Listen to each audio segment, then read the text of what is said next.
Alright guys, so today we were busy doing pastels and blending pastels, and the first rule and most important rule is that pastels are only in two places. They are either in your hand, or they are in their little house. This is their little house, okay?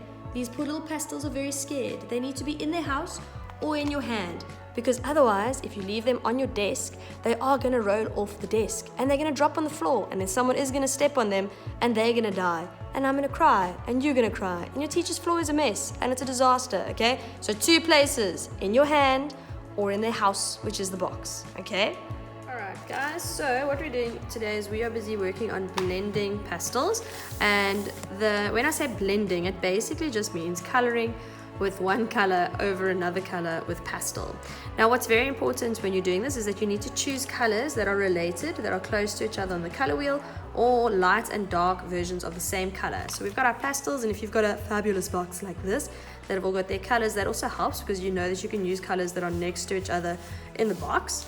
Otherwise you're going to be using your color wheel. Okay, so let's say we're busy doing the sun over here. I'm going to do the sun's rays, and I'm going to take some red. So I'm going to do some red first, and I'm going quite hard, but I'm still leaving some spaces because I want to fill those spaces with orange so that I've got something to blend, to work with here. Now I'm taking the orange, now I'm going over the red with the orange, I'm blending them.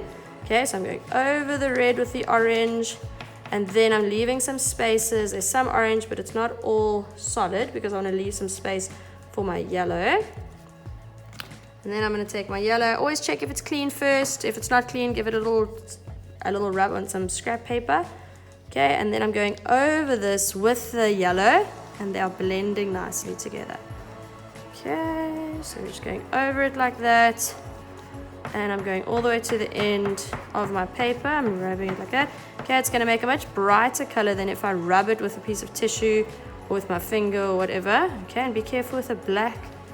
We use black crayon to outline, not black pastel, because the crayon doesn't smudge and blend as much as the pastel does. The pastel, remember, black pastel is a beast and it gets into everything. So rather use black crayon when you're blending.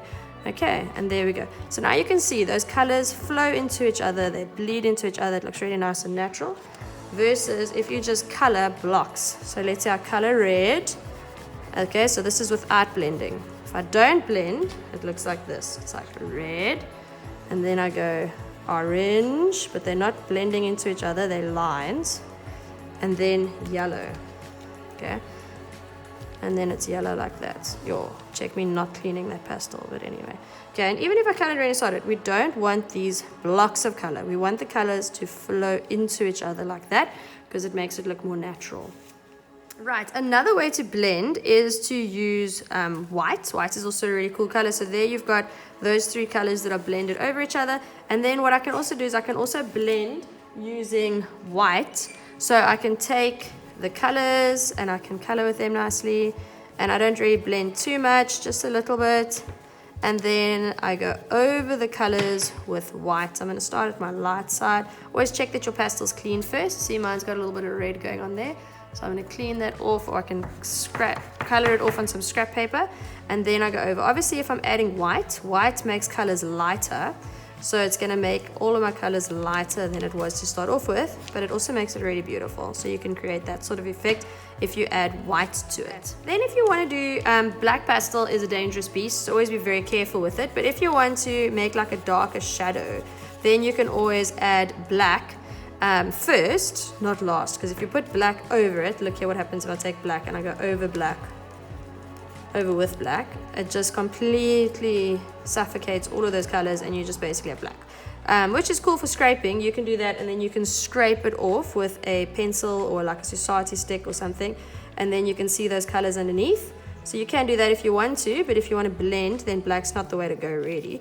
But if you put black first and then you blend the black over the black with the color, then it creates a very nice shade, and you can do that. Okay, and then you can take your next color over it and you can blend like that. Okay, so that's a way that you can blend with black as well to create a bit of a shadow, a bit of a darker area. And then you can even, if you want to make it a little bit lighter again, you can even do a little bit of white over it, something like that. So here's some more examples of blending. So here's where this one I did black crayon, that I did black crayon first, and then orange, red, and then orange and yellow. And there you can see it makes a shadow, but it doesn't blend as much. But if you want it really dark, I did it with black pastel and then red over the pastel, and I blended that with the orange and the yellow. And these are all just other ones that have been blended. Okay, so you want to choose 3 colors that are close to each other on the color wheel, or that are lighter and darker versions of the same color, and you're basically coloring over one color with another color.